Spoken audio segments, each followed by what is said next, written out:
E weche mamoko en ni jodak okwa mondo ket lere rang'iny mamalo mondo geng' landruok mar tuo mar njofni.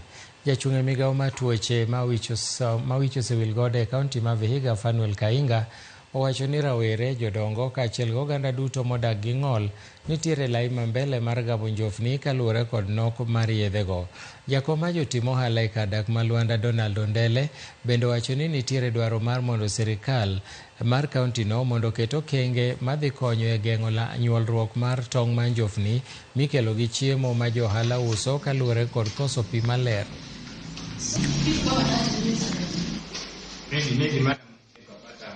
Who did not take it. Now, let me start with my own children in the house. So my students will also be grateful.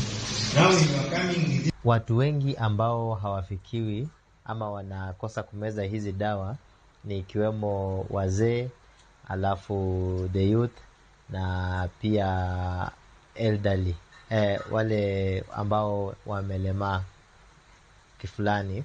Na vitu ambazo zinafanya hawa watu wasifikiwe na dawa, kwanza ni ile kutokuwa na information moja, na tunataka kila mtu akaweze kumeza dawa, kwa sababu kama wengine watameza na wengine wasimeze, basi wale ambao hawajameza dawa inamaanisha kwamba bado wako na minyoo, na ndio wataendeleza kusambaza mayai ya minyoo kwenye sakafu, kwenye environment. Tunafanyia wanafunzi wetu, lakini wakienda nyumbani wazazi wajafanyiwa, wazazi nao wanarudisha minyoo kwa wanafunzi.